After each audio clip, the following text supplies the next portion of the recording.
नमस्कार दोस्तों, bank Nifty weekly analysis video में आपका स्वागत है। भाई बैंक निफ्टी में बहुत ही बैंक निफ्टी के ओवरऑल स्टॉक मार्केट में ही बहुत ही नेगेटिव माहौल है और मार्केट जो है काफ़ी गिरती हुई भी आ रही है। तो देखो, ऐसे में हम बहुत ही कहते हैं ना प्रैक्टिकल चीज़ डिस्कस करेंगे। पहले वीकली टाइम फ्रेम पे, फिर डेली टाइम फ्रेम पे।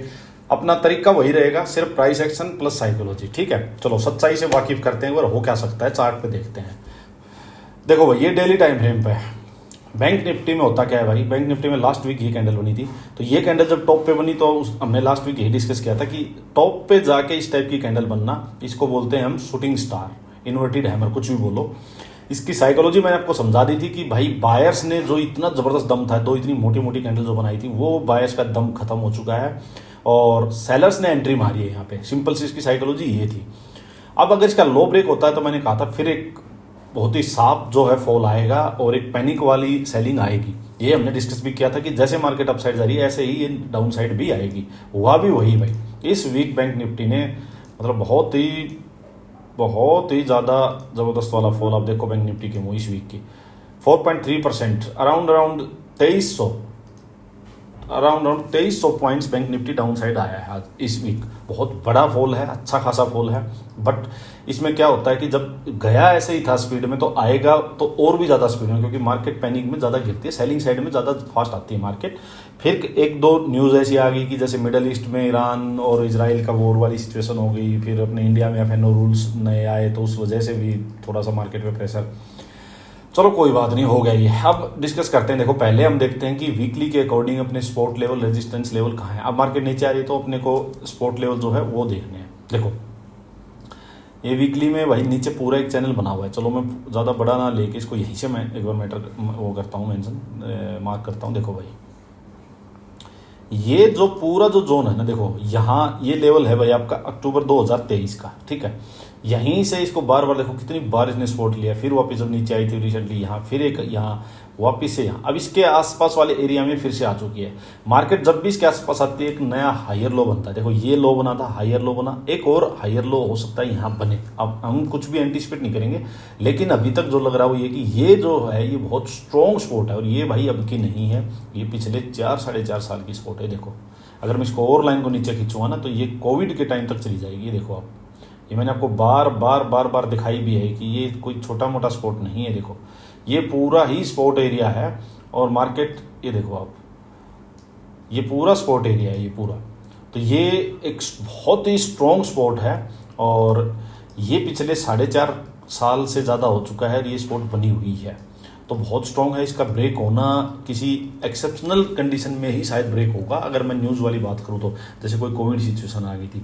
अभी मिडल ईस्ट वाली जो है ये तो चलती रहती है, इनका काम है भाई। ये तो कुछ ना कुछ सींग फंसाए रखते हैं। ये तो इनका काम ही है लड़ना झगड़ना।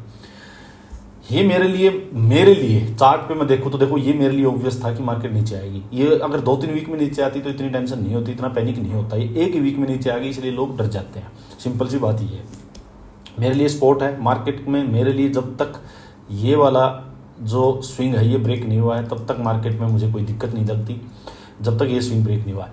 एक चीज़ है कि मार्केट में बुलिशनेस जो है वो तो कम हुई है और धीरे धीरे वापस बुलिशनेस आएगी। यहाँ से आएगी तो भी सेलर्स थोड़ा सा एग्रेसिव थे। वो क्यों थे? जो ये लास्ट बुल्स का वेपन था, इसका लो ब्रेक हुआ है 51,900 के अराउंड का। ये लो ब्रेक नहीं होना चाहिए था। लो ब्रेक होने का मतलब है कि बायर्स टोटली ही गेम से आउट हुए हैं, बिल्कुल आउट हुए हैं। और इसके लो के आसपास आके आज बायर्स ने, फ्राइडे को बायर्स ने कोशिश की, मार्केट को एक बार अपसाइड लेके गए, 400-500 पॉइंट मार्केट खींची भी, लेकिन वापस सस्टेन नहीं कर पाए। तो यहाँ कोशिश हुई है इसके आसपास से 52,000 के आसपास से, बट वो सस्टेन नहीं हुई। तो ये ब्रेक होना थोड़ा सा ये है कि सेलर्स ज़्यादा एग्रेसिव थे यहाँ पे। सिंपल सी बात ये थी, इंप्लाइड ये है इसमें। अब देखो वीकली के अकॉर्डिंग हो क्या सही है। देखो, मार्केट अप गई, मार्केट नीचे आ गई, तो मार्केट यूं तो नहीं चलेगी अप और डाउन। मार्केट में वी शेप रिकवरी नहीं आनी चाहिए। मैं कहता हूँ इस वीक में मार्केट यहीं रुके, चाहे इसके अंदर कोई इनसाइड कैंडल बनाए या एक बार थोड़ा नीचे आए, हैमर टाइप कुछ भी बने, अल्टीमेट ये स्पॉट ब्रेक ना हो। मेरे लिए वीकली में ये मैटर करता है। अब मैं वीकली वालों के लिए प्ले कैसे करूंगा भाई? मैं सीधा वी शेप रिकवरी के लिए यहाँ से देखो बाइंग का कोई सिग्नल नहीं है। अभी कोई बाइंग का सिग्नल आएगा तो मैं बाइंग में साइड हो जाऊंगा। एग्रेसिवली यहाँ से सेल भी नहीं करूंगा, क्योंकि मार्केट बीच में फंसी हुई है, काफ़ी ऑलरेडी गिर चुकी है। तो मेरे लिए बायर्स के लिए क्या होगा, अगर मार्केट नीचे आती है यहाँ इसके आसपास आके और कोई बाइंग सिग्नल देती है तो मैं यहाँ से बाई करके और आराम से बैठूंगा, मेरा स्टॉप लॉस के नीचे का होगा, सिंपल। तो मैं पोजिशनल ट्रेड ले सकता हूँ कि भाई अब तू यहाँ घूम आराम से और ऊपर जब तक जाएगी तो यहाँ मेरा टारगेट होगा, पोजिशनल ट्रेड ले सकता हूँ बाइंग के लिए। लेकिन मैं लूँगा स्पॉट के आसपास और यहाँ सिग्नल मिलेगा बाइंग का तभी, ऐसे नहीं, सिंपल सी बात है। यहाँ मिले इसके कंपैरिजन में ये लो बना, ये हायर लो बना, एक और कोई हायर लो बने उसके बाद में ले सकता हूँ या पोजिशनल ट्रेड। तो कोई सिग्नल मिलना चाहिए यहाँ पे, सिंपल सी बात है। अब आ जाओ भाई आप लोग डेली टाइम फ्रेम पे। देखो यहाँ पे आप लोगों को और चीज़ें अच्छे से क्लियर होंगी। देखो भाई सिंपल सी बात बताता हूँ आपको, ये लो था, देखो ये जो लो था हायर लो बना, हायर लो बना, एक और यहाँ पे ये स्पॉट पे है मार्केट बिल्कुल। अब मार्केट है इसके स्पॉट पे, अब ये यहाँ सस्टेन होगी नहीं होगी हमें नहीं पता, बट हमें क्या करना है वो मैं आपको चीज़ बताता हूँ, सिंपल बात समझो। यहां से काफी बड़ा फॉल आ चुका है, हम एग्रेसिवली बेरिश साइड नहीं जाएंगे। स्पॉट आपको मैंने मेंशन कर दी, ये स्पॉट है, इसके बाद ये स्पॉट है भाई, ठीक है। ये पीछे जहां ये कंसोलिडेशन हुई थी इसका लो 51,000 है, ये स्पॉट का काम करेगा। तो नीचे स्पॉट काफी है रुकने के लिए मार्केट को, हमें नहीं पता इसके पास रुकेगी या 51,000 पे रुकेगी या अल्टीमेटली 50,400 500 यहीं पे आके रुकेगी, हमें नहीं पता है। बट इसकी जो ये रिट्रेसमेंट थी, जो मैं जनरली देखता हूँ 61 to 78%, वो रिट्रेसमेंट इसकी हो चुकी है मेरे अकॉर्डिंग। वो रिट्रेसमेंट का लेवल जो हो वो देखो आ चुका है, ये देखो एग्जैक्टली 78% इसकी रिट्रेसमेंट मेरे लिए हो चुकी है। तो बट मैं ये एंटिसिपेट नहीं कर रहा हूँ कि यहीं से वापस चली जाएगी। कोई भी चीज़ 100% स्टॉक मार्केट में नहीं चलती है, कोई भी चीज़, कोई भी स्ट्रेटजी, कोई भी साइकोलॉजी 100% नहीं चलती है, बट मैक्सिमम टाइम चलती है, वो सबसे बेस्ट चीज़ है। तो ये मैक्सिमम टाइम चलती है, मैंने इसको बहुत बार देखा है खुद एक्सपीरियंस से यूज करके।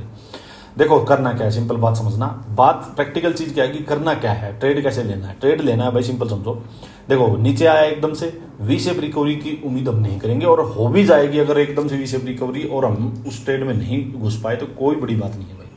देखो कोई भी नहीं है इस मार्केट में जो बता दे कि मार्केट मंडे को ये एकदम से ऊपर जाएगी या नीचे जाएगी, कोई नहीं बता सकता। तो अपना ही साइकोलॉजी सिंपल रखना, अगेंस्ट द ट्रेंड जाना है भाई। बायर सेलर्स की मार्केट है, टोटली बायर सीन से आउट है, एकदम से हमें भागने वाली मार्केट नहीं चाहिए। अपने लिए सिंपल है भाई, अपनी क्लोजिंग के आसपास 51,500 के अराउंड या अपने लो के आसपास या स्पॉट के आसपास, यहाँ मार्केट क्लियर कट रेंज बनाए, रेंज बना के उसका ब्रेकआउट करे 15 मिनट में, तब हम बाइंग साइड का ट्रेड लेंगे क्लियर। और वो रेंज बन गई, नीचे बांध बन गया तो वो सस्टेन भी हो जाएगी, सिंपल सी बात ये है। बाइंग साइड में तभी जाएंगे। सेलिंग में क्या करेंगे भाई, यहाँ पे अब सेलिंग भी रेंज बाउंड ही करनी पड़ेगी। अगर रेंज बनती है 51,500 के आसपास या अपने लो के आसपास, क्लियर कट रेंज बने, उसका ब्रेकडाउन हो फर्दर, तो हम फर्दर सेलिंग में फिर से घुस जाएंगे।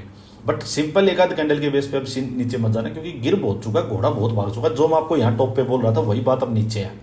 यहाँ पे मैं बोल रहा था, एक दो लोगों ने मुझे पूछा भी था कि यहाँ सब कुछ बाइंग साइड में है, आप हैमर बनी है ऊपर 54,000 के आसपास, आप ट्रेड क्यों नहीं लिया बाइंग का भाई।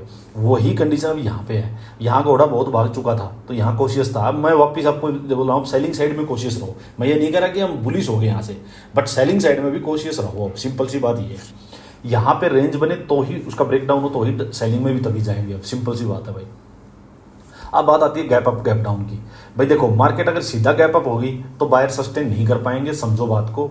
आप होते एकदम से और गैप अप मार्केट मिले, यहाँ पैसा क्यों लगाओगे, आप सोचोगे मैं तो यहीं से लूंगा यार, बॉटम से ही लूंगा, समझो बात को। तो पैसा ऊपर नहीं लगेगा, फिर ऊपर से जैसे ही कोई भी अपने को रेंज बने, बेरी सेटअप मिले तो वापिस बेरी ट्रेड लेंगे, उसको नीचे एग्जिट कर देंगे, सिंपल। अब आगे बात गैप डाउन की भाई। देखो गैप डाउन बड़ा हो जाएगा तो उसको फिर चेंज करने का फायदा नहीं है, ऑलरेडी बहुत गिर चुकी है, ठीक है। गैप डाउन हो जाए तो दो कंडीशन है, मान लो गैप डाउन हो जाए इसके आसपास 51,000 के आसपास, तो सुनो बात, या तो 51,000 को होल्ड करने लग जाए मार्केट भाई, और होल्ड करके फर्दर उसका ब्रेकडाउन डाउन साइड ही कर दे, तो हम सोचेंगे भाई बायर तो सीन से ही आउट है, मार्केट तो बहुत ज्यादा मतलब सेलिंग साइड की है, हम अपना ट्रेड ले लेंगे सिंपल।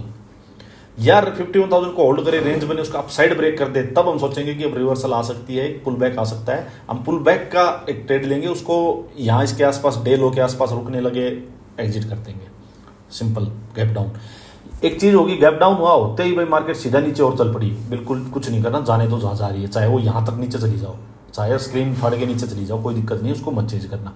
गैप डाउन होते ही मार्केट एकदम से वापस आए, प्रॉफिट बुकिंग करें, कुछ बाइंग हो जाए और वापस से अपने डे लो के आसपास या अपनी क्लोजिंग के आसपास आए, यहां आके उसको मॉनिटर करेंगे, यहां रेंज बनाए, रेंज बना के फर्दर अपसाइड ब्रेक करे, डाउन साइड ब्रेक करे, फिर वैसा ट्रेड लेंगे। बिल्कुल क्लियर कट सारी चीजें मैंने बता दी हैं भाई, इससे ज्यादा आप लोगों को कोई चीज़ बता भी नहीं सकता, और इससे अच्छे से कोई चीज़ समझ भी नहीं आएगी। इस वीडियो को 2-3 बार देख लेना, कोई गलती होगी ही नहीं, मैं कहता हूँ कोई गलती होगी ही नहीं, लॉस नहीं खाओगे भाई। हो सकता है आपका ट्रेड लेने में मिस हो जाए, पर लॉस नहीं खाओगे, ये मेरी गारंटी है भाई। इतनी चीज़ बताने के बाद कोई किसी चीज़ की जरूरत नहीं है, कोई इंडिकेटर कोई जरूरत नहीं है भाई। कल भी मैंने ना अपनी जो लास्ट थर्सडे वाली वीडियो में मैंने यही बोला था आप लोगों को कि भाई चार्ट को ही माई बाप बनाओ, और मैं ये बात बार बार बोलता हूँ, पहले दिन से बोल रहा हूँ, चार्ट ही सब कुछ है, कोई न्यूज़ व्यूज़ मत देखो, चार्ट ही सब कुछ बता देगा आपको। देखो क्या ज़बरदस्त ऊपर से टॉप से आज ट्रेड लिया, मैंने उसकी रील भी डाली है, वीडियो में भी फ्राइडे की वीडियो में डिस्कस किया है, उसको फिर से देखना भाई। चार्ट के अकॉर्डिंग ही ट्रेड मिलता है भाई, क्या ज़बरदस्त ट्रेड मिला, और वन साइडेड। अब देखो 15 मिनट में चीज़ें समझा देता हूँ। मान लीजिए यही मार्केट ओपन हो जाए, यहाँ रेंज चाहिए क्लियर कट भाई, रेंज का ब्रेकआउट ब्रेकडाउन होगा तो ही ट्रेड लेंगे, ब्रेकआउट हुआ उसको लेके नहीं बैठेंगे भाई, यहाँ इस कैंडल के हाई के आसपास उसको एग्जिट करेंगे, सिंपल बात समझ लो, बस सिंपल बात, एग्जिट कर देना, कोई दिक्कत नहीं है।